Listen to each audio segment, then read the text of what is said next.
ओम नमः शिवाय। नमस्कार दोस्तों, मैं हूं आपका दोस्त देवज्ञ रत्न पंडित विष्णु बिडालिया।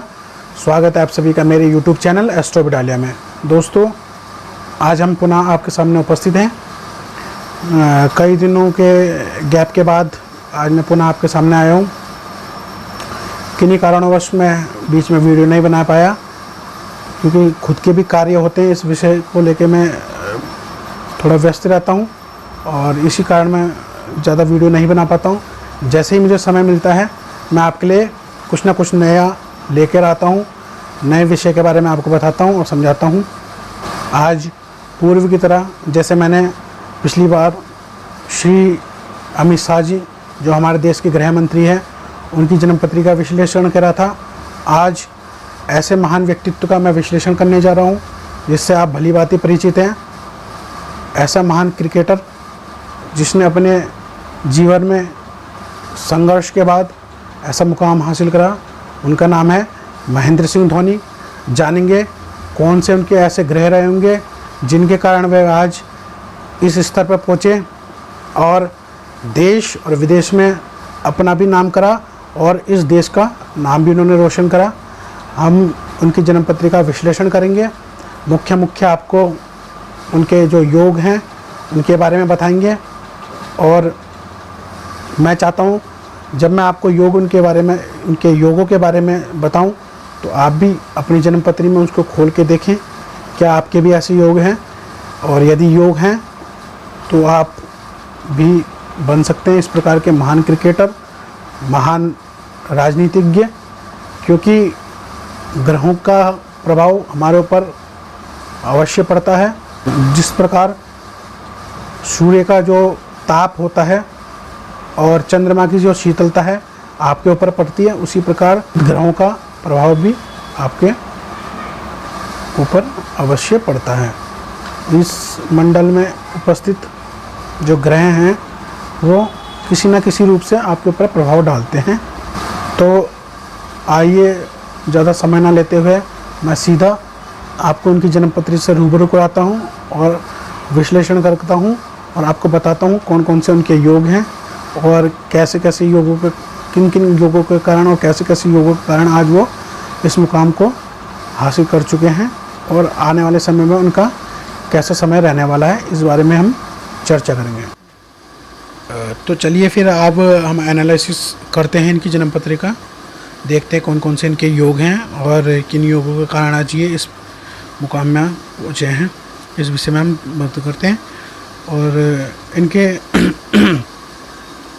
दुर्योगों के बारे में भी हम चर्चा करेंगे। देखते हैं कौन कौन से दुर्योग हैं, कौन कौन से योग हैं। तो सबसे पहले ये देख लेते हैं हम इनकी, ये कन्या लग्न की जातक हैं। कन्या लग्न और कन्या राशि के ये जातक हैं। इस प्रकार के लोग बहुत सहयोगी, मिलनसार, अच्छे स्वभाव वाले, कुशल वक्ता, सहिष्णु और कोमल हृदय वाले ये लोग होते हैं।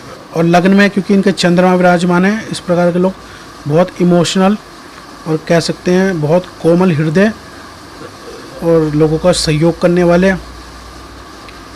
ये लोग होते हैं। और आपने देखा ही होगा, ये जो क्रिकेट में जो नए युवा जो हमारे क्रिकेट में आते हैं उनका बहुत ज़्यादा ये सहयोग करते हैं और उनको अच्छा मार्गदर्शन करने का काम ये करते हैं। क्योंकि लग्नेश इनके हैं बुध और वो दशम स्थान में विराजमान हैं, तो ऐसे लोग बहुत अच्छे मैनेजमेंट करता, व्यापार करने वाले ये लोग होते हैं। बहुत अच्छा ये मैनेजमेंट कर लेते हैं और आप इनकी मैनेजमेंट से तो वाकिफ़ ही होंगे कि किस प्रकार से एंड टाइम पे हमारे को मैच, अच्छे मैनेजमेंट के द्वारा ये हमारे को मैच भी दिला देते हैं। दूसरा, अब हम देखेंगे लग्न में इनके बृहस्पति विराजमान है। इस प्रकार के लोग धार्मिक स्वभाव के, हम कह सकते हैं धार्मिक स्वभाव के, आस्तिक स्वभाव के ये लोग होते हैं। ये लोग चाहे इन पर कुछ भी ना हो, परंतु इनको अपने धर्म से कोई डिगा नहीं सकता, इस प्रकार के ये लोग होते हैं।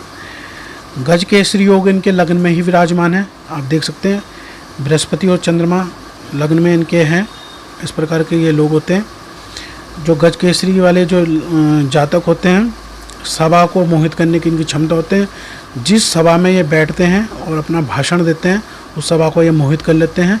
शेर की गर्जना के समान ये बोलने वाले और मैनेजमेंट करने वाले ये लोग होते हैं। लग्न में इनके विष योग भी बन रहा है। विष योग ऐसा योग होता है जो मानसिक परेशानी देने वाला और मानसिक उन्माद पैदा करने वाला ये योग है। जब यह योग उत्पन्न होता है तो आदमी मानसिक विकार से पीड़ित हो जाता है। तो स्वाभाविक है, इतने बड़े पद पे होने के बाद आदमी मानसिक रूप से टेंशन में तो रहता ही होगा। जब आदमी इतने बड़े पद पे या बड़े व्यापार आदमी करता है तो मानसिक रूप से पीड़ित वो होता है। बहुत अच्छा इनके योग है। 10वें स्थान में बुध इनका है। भद्र नामक जो महापुरुष योग है उसका ये निर्माण कर रहा है। और बुधादित्य योग भी इनका 10वें स्थान में बन रहा है। आप देखिए, बहुत अच्छा, बहुत मैं समझता हूँ कि बहुत उच्च क्वालिटी का राजयोग है बुधादित्य योग। इस प्रकार के लोग बहुत अच्छे, ये भी मैनेजमेंट का काम करता है। दृढ़ निश्चय आदमी को बनाते हैं और आप देख सकते हैं दृढ़ निश्चय भी हैं और मैनेजमेंट से तो आप इनके वाकिफ भी हैं। बुधादित्य योग आपने इनका देखा।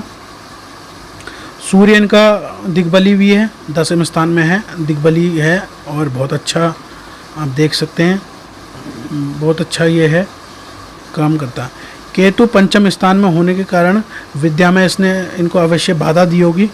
विद्या से ये विचलित हुए होंगे और आप देख सकते हैं कि विद्या शायद, मेरे को इस विषय में पता नहीं है, लेकिन इनकी विद्या शायद आधे में छूट भी गई होगी, मेरे को इस विषय में नहीं पता, परंतु ये विद्या बाधक का रूप करता है। अब शुक्र आप देखें, इनका शुक्र है द्वितीयेश और नवमेश शुक्र होके एकादश में विराजमान है, जो राज्य तुल्य योग का निर्माण करता है। शुक्र नवमेश होके जब एकादश स्थान में बैठता है तो वह राजतुल्य राजयोग का निर्माण करता है। आप देख सकते हैं राजतुल्य इनका जीवन है ये, और राजतुल्य जीवन ये व्यतीत कर रहे हैं। और आप एक चीज़ और नोटिस करेंगे, जब नवमेश एकादश में अगर चले जाएं तो भाग्य से अचानक धन की प्राप्ति होती है। मतलब भाग्य, ये लोग बहुत भाग्यशाली होते हैं और भाग्य से इन्हें एकदम से धन की प्राप्ति होने लग जाती है। तो आप देखते हैं इन्हें बहुत अच्छा धनाढ़, ये श्रेष्ठ धनाढ़ तो है ही। और राहु एकादश में होने के कारण अचानक इनको धन की प्राप्ति हुई। और एकादश स्थान में जब राहु विराजमान होता है तो कई प्रकार से धन का अर्जन कराने वाला होता है, क्योंकि ये इन स्थानों में कोई विराजमान होने पर, पाप ग्रह विराजमान होने में अनेक प्रकार से धन का हमारे को अर्जन करता है। तो आप जानते ही हैं इनके काफ़ी अच्छे, मैं समझता हूँ व्यापार भी ये करते ही होंगे, मुझे इस विषय में तो नहीं पता, लेकिन कई जगह से धन का अर्जन कराने वाला होता है। केमद्रुम इनका दुर्योग है, जो कभी कभी इनके निर्णयों को गलत भी साबित कर देता होगा और मानसिक परेशानी इनको देने वाला होता होगा, लेकिन पूर्ण रूप से ये नहीं बनता, क्योंकि शुभ ग्रह के साथ ये केंद्र में है और शुभ ग्रह के साथ है, तो इतना ये प्रभावी नहीं है। परंतु कुछ अंश तक ये मान सकते हैं कि ये केमद्रुम दुर्योग है, परंतु पूर्ण रूप से नहीं है, क्योंकि बृहस्पति इनके साथ है, शुभ ग्रह इनके साथ हैं। तो मैं समझता हूँ कि इतना इसका प्रभाव नहीं रहेगा। और बहुत अच्छे इनके राजयोग हैं। गज केसरी मैंने आपको राजयोग बता दिया, और बुधादित्य योग भी मैंने आपने बता दिया, दिग्बली योग भी मैंने आपको बता दिया है, और भद्र योग भी बता दिया है, और राजतुल्य योग मैंने आपको इनको समझा दिया है किस प्रकार से ये योग इनका निर्माण हुआ है। और देखें आप आज जिस मुकाम पे पहुँचे हैं, तो इन्हीं योगों के कारण ये आज यहाँ विराजमान है। एक राजयोग इनका और बनता है, केंद्र त्रिकोणेश का इनका योग भी बनता है। लग्न में ही वो स्थापित है, लग्न में ही चतुर्थेश और पंचमेश का इनका राजयोग का निर्माण हो रहा है, वो भी लग्न में।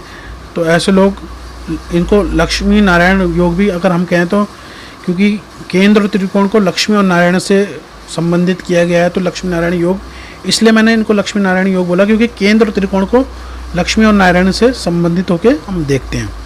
तो लक्ष्मी नारायण योग भी आप इसको समझ सकते हैं। वैसे बुध और शुक्र हों तो लक्ष्मी नारायण योग का निर्माण होता है।